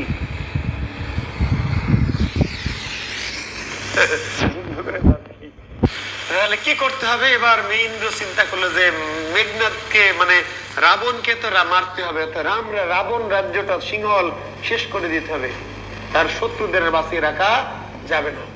কি করা যাবে? এইবার ইন্দ্র কারসাজি করে শিবের যে স্ত্রী পার্বতী, এই পার্বতীকে হাত করলো, কনভিন্স করলো মায়া দেবীর মাধ্যমে। মায়া সরনাময়ী মায়া দেবী পার্বতীকে কনভিন্স করে কি করলো? পার্বতী শিবের গাঞ্জা দিয়ে দিল। গাঞ্জা, শিবের একটু গাঁজা খেতে পছন্দ করে, মহাদেবের একটু হালকা পাতলা একটু নেশার অভ্যাস ছিল, একটু গাঞ্জা। তো শিবকে পার্বতী গাঁজা খেতে দিত, নিষেধ করতো। আজকে নিজেই সাজিয়ে, তাহারে খুশি শিব, শিব তাহারে বউ এত ভালো হয়ে গেল কি করে, নিজেই পুরিয়া সাজায়, কলকে সাজায় দিচ্ছে। তো যাক খেয়ে শিব নেশা বিভোরে ঘুমিয়ে পড়লো। তো শিওর থেকে ব্রহ্মাস্ত্র, শিবের যে অস্ত্র ব্রহ্মাস্ত্র, এই ব্রহ্মাস্ত্র চুরি করে পার্বতী মায়াদেবীকে দিল। মায়াদেবী বাতাসের বেগে উড়ে এসে সেই যুদ্ধক্ষেত্রে এসে কি করলো? রামকে দিল। এবং রাম তখন এই ব্রহ্মাস্ত্র দিয়ে রাবণের একদম বক্ষস্থল বিদীর্ণ করল। বক্ষস্থল এমন ভাবে বিদীর্ণ করে দিল, পুরো বুক, পুরো দেহ একদম কি ছিন্ন ভিন্ন হয়ে গেল, মাথা গজানোর আর কি জায়গা, পুরো দেহটা একদম বিচ্ছিন্ন হয়ে গেল। এবং এই যে রাবণ বধ হয়েছিল যেই দিনে, ইন্ডিয়ায় সেই দিন উৎসব করা হয়। ইন্ডিয়ায় কি করা হয়? উৎসব করা হয়, উৎসব। গাঞ্জা কি তুমি বানাইছো অরিন? আফিফা, আফরিন, অরিন, গাঞ্জা কি তোমরা বানাইছো? আগে ছিল না? গাঞ্জা কি তুমি বানাইছো নাকি আগে ছিল না? তো তখন ওই এখনো ভারতে পালন দেখবেন বিশাল দত্ত বানিয়ে কি করে, আগুনের তীর দিয়ে পুড়াই দেয় একটা বিশেষ দিনে। এই দিন রাবণ বধ হয়েছিল যে দিনে, সেই দিন ইন্ডিয়া এখনো কি উৎসব হিসেবে পালন করা হয়, রাবণ বধ উৎসব। তো যাই হোক, এটা ইয়ে করা হলো, রাবণ বধ করে করা হলো। এরপর সীতাকে উদ্ধার করে রাম কি করলো? লক্ষণ সহ চলে গেল সমুদ্র পেরিয়ে আবার ওখানে তার বনবাসের ওখানে। কিন্তু ততদিনে এত বিশাল, এত বছর, 14 বছর পার হয়ে গেছে। বনবাসের মেয়াদ 14 বছর। যাবজ্জীবন কারাদণ্ডের মেয়াদ কত জানো? যাবজ্জীবন কারাদণ্ড মৃত্যু পর্যন্ত না, 14 বছর। তো এই যে আমরা যে কাহিনীটা বললাম, 14 বছর ধরে এই কাহিনীটা চলছে। 14 বছর যখন শেষ হলো, তখন কি রামের বনবাস মেয়াদ শেষ হলো, তখন রাম সীতাকে নিয়ে আবার, লক্ষণকে নিয়ে আবার কি করলো? অযোধ্যার যে ফিরে গেল। অতঃপর তারা সুখে শান্তিতে বাস করতে লাগলো। আর বিশাল কাহিনী, কিন্তু কাহিনী আর বাড়াবো না। তা যাই হোক, এইভাবে কি এই হচ্ছে রামায়ণ কাহিনী। অতঃপর তারা সুখে শান্তিতে বাস করতে লাগলো। এই রামের যে কাহিনীটা আর্য ভাষায় লেখা, সংস্কৃত ভাষায়। তো সংস্কৃত ভাষায় যদি থাকতো তাহলে কি আমরা পড়তাম বাংলা সাহিত্যের ক্লাসে? বাংলা সাহিত্যের ক্লাসে সংস্কৃত সাহিত্যের ইতিহাস কেন, সংস্কৃত সাহিত্যের গ্রন্থ কেন পড়ছি? আসলে সংস্কৃত ভাষায় রচিত গ্রন্থটি আর অনুবাদ করা হয়েছে বাংলায়। অনুবাদকের নাম কি আসবে? যে রামায়ণের বাংলা অনুবাদক কে? কৃত্তিবাস ওঝা। রামায়ণের অনুবাদক, রামায়ণ প্রথম বাংলায় অনুবাদ করেছেন কে? কৃত্তিবাস ওঝা, কৃত্তিবাস ওঝা। আর মহিলা অনুবাদকের নাম কে? চন্দ্রাবতী। এই দুটি প্রশ্ন খুব গুরুত্ব দিয়ে মানবেন। রামায়ণের প্রথম অনুবাদকের নাম কি? রামায়ণের প্রথম অনুবাদকের নাম কৃত্তিবাস ওঝা, আর এই রামায়ণকে বলা হয় কৃত্তিবাসী রামায়ণ। কৃত্তিবাস ওঝা অনুদিত রামায়ণকে কি বলা হয়? কৃত্তিবাসী রামায়ণ। চন্দ্রাবতী প্রথম মহিলা অনুবাদক, রামায়ণের প্রথম কি মহিলা অনুবাদকের নাম চন্দ্রাবতী। শিক্ষার্থীরা, তো আমরা আর্য বা সংস্কৃত ভাষায় রচিত হয়ে যদি থাকতো তাহলে কিন্তু বাংলা সাহিত্যের ইতিহাসে এই কাহিনীটি আসতো না, যেহেতু বাংলা অনুবাদ করা হয়েছে বিধায় এটি আমরা পড়লাম। তো আমরা জাস্ট সংক্ষেপে আর একটু, আচ্ছা, তো রাম রাবণের যুদ্ধে জয়লাভ হয়েছিল কার? রামের। সিটার বাটপারি করে হলেও কি ফাঁকিবাজি করে হলেও শেষ পর্যন্ত রামের জয় হয়েছিল এবং রাবণ, রাক্ষস রাবণের তথা সিংহলের কি পতন হয়েছিল। আচ্ছা, আমি একটু সংক্ষেপে মহাভারতটা বলবো, বিশাল করে আর বলবো না। মহাভারত কি জাতীয় রচনা? মহাকাব্য। মহাভারত কি জাতীয় রচনা? হ্যাঁ, এই সেই মহিলা কবি চন্দ্রাবতী, ঠিকই বলেছ রেদওয়ান। বাংলা সাহিত্যের প্রথম মহিলা কবি যে চন্দ্রাবতী, তিনি রামায়ণের কি প্রথম মহিলা অনুবাদক। মহাভারত কি জাতীয় রচনা? মহাকাব্য। মহাকাব্য কোন ভাষায় রচিত? আর্য বা সংস্কৃত ভাষায়। বিষয়বস্তু কি? কৌরবদের সাথে পাণ্ডবদের যুদ্ধ। কৌরবদের সাথে পাণ্ডব। মহাভারতের বিষয়বস্তু কৌরবদের সাথে পাণ্ডবদের যুদ্ধ। কৌরব বনাম পাণ্ডব। জয়লাভ করেছিল কে? পাণ্ডবরা। তরুণ দেবদেবতারা, আধুনিক দেবদেবতা পাণ্ডবরা জয়লাভ করেছিল। আর এই পাণ্ডবদের পক্ষে যুদ্ধের নেতৃত্ব দিয়েছিল 5 ভাই, তাদেরকে বলা হয় পঞ্চ পাণ্ডব। কারা কারা তারা? তারা ছিল যুধিষ্ঠির, তারা ছিল ভীম, তারা ছিল অর্জুন, নিচে কি দেখা যাচ্ছে? নকুল আর সহদেব। মহাভারতের যে যুদ্ধ কৌরবদের সাথে, কৌরব বনাম পাণ্ডব, এই কৌরব বনাম পাণ্ডব যুদ্ধে পাণ্ডবদের পক্ষে 5 ভাই যারা নেতৃত্ব দিয়েছিল, এই 5 ভাইয়ের নাম যুধিষ্ঠির, প্রথম ভাই, প্রথম পাণ্ডব যুধিষ্ঠির, দ্বিতীয় পাণ্ডবকে ভীম, অর্জুন, নকুল এবং কি সহদেব। আমার সে আর গভীরে যাওয়ার দরকার নাই মারুফ, আমি যত গভীরে গেছি এর চেয়ে গভীরে তোমার চাকরির পরীক্ষার জন্য দরকার নাই, গবেষক হলে পিএইচডি করলে দরকার আছে। তাহলে এই 5 ভাইকে বলা হয় পঞ্চ পাণ্ডব, যারা পাণ্ডবদের পক্ষে যুদ্ধের নেতৃত্ব দিয়েছিল। আর এই 5 ভাইয়ের স্ত্রী ছিল একজন, যার নাম দ্রৌপদী।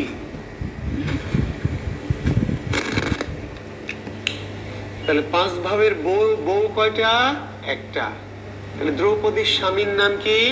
বলবেন ইত্যাদি। 2-3টা যা মনে আসে বলে তারপর বলবেন ইত্যাদি। রেদনা শেয়ারে বিজনেস আর কি, ইনভেস্ট কম কিন্তু লাভ কি বেশি, বুঝতে পারলাম? হ্যাঁ, এটা ইন্ডিয়ার কোন কোন প্রদেশে এখনো আছে। ইন্ডিয়ার 2-1টি গরিব প্রদেশে এখন এই পদ্ধতি প্রথা এখনো চালু আছে। ইন্ডিয়া যেমন আধুনিক রাষ্ট্র, ঠিক তেমনি কিন্তু প্রাচীনপন্থী রাষ্ট্র। ইন্ডিয়ার 2-1টি প্রদেশে এখনো এই কাহিনী চালু আছে। 3-4 জন মিলে কি একটা বিয়ে করে যেন খরচ কম হয়। 3 ভাই মিলে, 5 ভাই মিলে 5টাকে যদি বিয়ে করতো, 5 ভাই 5 জনকে বিয়ে করলে কি করতে হবে? 5 জনকে শাড়ি দিতে হবে, 5 জন 5টা ঘর লাগবে, 5 জনকে খেতে দিতে হবে, 5 জনের গহনা লাগবে।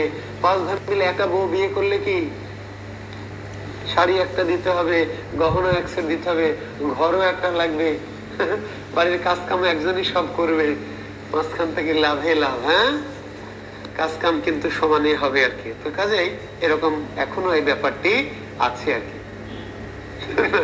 খিদির বিদির লেগে যাবে না, একটু সিস্টেম করে নিতে হবে। হ্যাঁ, খিদির বিদির লেগে যাবে না রে বাবার, একটু সিস্টেম করে নিলেই কি, একটু সিস্টেম করে রুটিন করে নিলে আর কোনো সমস্যা নেই।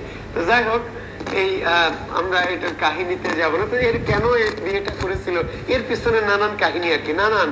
যদিও হ্যাঁ, এর মধ্যে অর্জুনকে ভালোবাসতো, দ্রৌপদী মূলত পছন্দ করতো অর্জুনকে, কিন্তু সে একটা মায়ের কথায়, হ্যাঁ আমি জানি অর্জুন, আমি আসলে একেবারে মূল কাহিনীতে যেতে চাচ্ছি না, বিশাল কাহিনী। এমনি রামায়ণ পড়াতে গিয়ে এক কাহিনী 7 দিন পার গেল, আবার মহাভারতে যদি ঢুকি তাহলে আরো 3-4 দিন লেগে যাবে, কাজে এত গভীরে যাচ্ছি না। হ্যাঁ, পঞ্চ পাণ্ডবের একটা মাত্র পান্ডি, হ্যাঁ ঠিকই বলেছেন। এটা মায়ের কথায়, হ্যাঁ তো মায়ের কথায় মা বলেছিল যে বাবারে যা পাবি 5 ভাই ভাগ করে খাবি, যা পাবি 5 ভাই কি ভাগ করে খাবি। তো মা যেহেতু বলেছে, তো মায়ের কথা কি আর ইয়ে করা যায়? মায়ের আদেশ শিরোধার্য। মা বলছে, মা আমরা একটা জিনিস পাইছি, মাল পাইছি, করবো 5 ভাই ভাগ করে খা। তো 5 ভাই ভাগ করে খেয়েছে আর কি। তো মহাভারতের রচয়িতার নাম কি? বেদব্যাস। মহাভারতের রচয়িতা বেদব্যাস, যার উপাধি কৃষ্ণ দ্বৈপায়ন। মহাভারতের রচয়িতার নাম কি? বেদব্যাস। বেদ ব্যাস, যার উপাধি কৃষ্ণ দ্বৈপায়ন। আর বেদব্যাসকে কেউ কেউ কি আদর করে ব্যাসদেব বলে ডাকেন। আসলে নাম হলো বেদব্যাস বা বেদব্যাস, কিন্তু আদর করে কি ডাকা হয় ব্যাসদেব বলে, যার উপাধি কৃষ্ণ দ্বৈপায়ন। তিনি মূল রচয়িতা। খণ্ড কয়টি? খণ্ড হলো 18 খণ্ড, 18টি খণ্ড। খণ্ড কয়টি? খণ্ড 18টি। শ্লোক 85,000। চরণ কত মনে আছে? যত শ্লোক 2 দিয়ে গুণ করবেন তাহলে 1,70,000।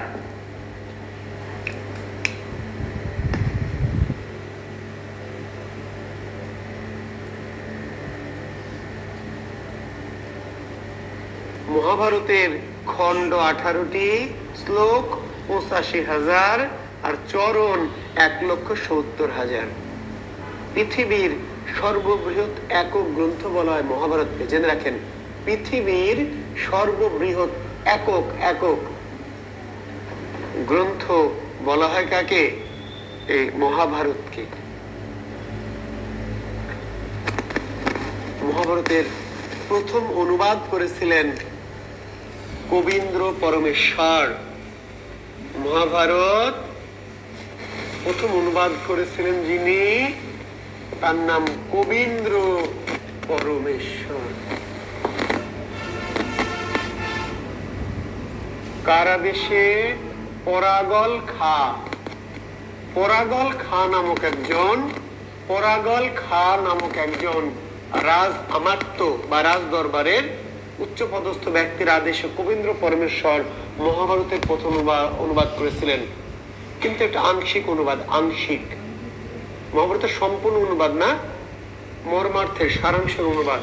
মহাভারতের প্রথম সম্পূর্ণ অনুবাদকের নাম শ্রীকর নন্দী। তবে কোন কোন বইয়ে মনে করা হয়েছে দুজন একই ব্যক্তি, শ্রীকর নন্দী মাল্টায়, কবীন্দ্র পরমেশ্বর। কেউ কেউ ভেবেছেন আর কি, এটা নিয়ে দ্বিমত আছে। তো যাই হোক, পরাগল খায়ের অনুরোধে কবীন্দ্র পরমেশ্বর নামে অনুবাদ করা হয়েছিল প্রথমে। উনি একই হোক আর আধক, পরবর্তীতে তিনি মহাভারত অনুবাদ করলেন, সম্পূর্ণ মহাভারত শ্রীকর নন্দী নামে। ক্লিয়ার? তাহলে মহাভারত প্রথম অনুবাদক কবীন্দ্র পরমেশ্বর। কার অনুরোধে? পরাগল খার অনুরোধে। একটা জিস্ট অনুবাদ করেছেন, জিস্ট সারমর্ম। তারপরে আবার সম্পূর্ণ অনুবাদকের নাম শ্রীকর নন্দী। তিনি কার আদেশে রচনা করেছিলেন? ছুটি খা। প্রশ্ন কঠিন হলে আসতে পারে, শ্রীকর নন্দী কার অনুরোধে লিখেছিলেন? শ্রীকর নন্দীর পৃষ্ঠপোষককে, বুঝতে এই জিনিসগুলো অনেক সময় লাগে। শ্রীকর নন্দীর পৃষ্ঠপোষককে ছুটি খা, কবীন্দ্র পরমেশ্বরের পৃষ্ঠপোষককে পরাগল খা। 2 ভাই, পরাগল খা এবং কি ছুটি খা। শ্লোকাচরণ বুঝিয়ে দিয়েছি, তুমি মিসকল পার্টি বোঝো নাই। মারুফ, শ্লোকাচরণ বুঝাই দিয়েছি, তুমি মিসকল পার্টি বলে বোঝো নাই। মহাভারতের শুরুতে, রামায়ণের শুরুতে বুঝিয়ে দিয়েছি। এটাকে বলে ছুটিখানি মহাভারত, আর এর নাম পরাগলি মহাভারত। কবীন্দ্র পরমেশ্বর যে অনুবাদটা করেছে, তার নাম পরাগলি মহাভারত। রিটেনে আসবে পরাগলি মহাভারত কি? অনুবাদ করেছে কবীন্দ্র পরমেশ্বর, কিন্তু মহাভারতের নাম পরাগলি মহাভারত। কেন? পরাগল খার আদেশে, নির্দেশে পৃষ্ঠপোষক ছিলেন পরাগল খাঁ। আর এটার নাম শ্রীকর নন্দী যে অনুবাদটা করেছে তার নাম কি? ছুটি খানি মহাভারত করেছে শ্রীকর নন্দী অনুবাদটা, কিন্তু কার আদেশে, কার নির্দেশে, কার পৃষ্ঠপোষকতায়? ছুটি খায়ের। এই জন্য এটার নাম ছুটি খানি মহাভারত। কিন্তু মহাভারতের সেরা শ্রেষ্ঠ প্রধান অনুবাদকের নাম কাশিরাম দাস। মহাভারতের সেরা অনুবাদক, শ্রেষ্ঠ অনুবাদক, জনপ্রিয় অনুবাদকের নাম কাশিরাম দাস। আর এর অনুবাদকে বলা হয় কাশিরাম দাসী মহাভারত। কাশিরাম দাসী মহাভারত।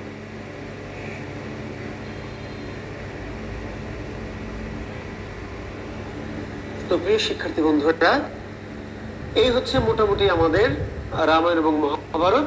আর মহাভারত অনেক বিস্তৃত একটি বিশাল কাহিনী, একেবারে প্রাচীন ভারতের রাজনীতি, ধর্মনীতি, অর্থনীতি, সমাজনীতি, পররাষ্ট্রনীতি, কূটনীতি, হ্যাঁ, যত রকম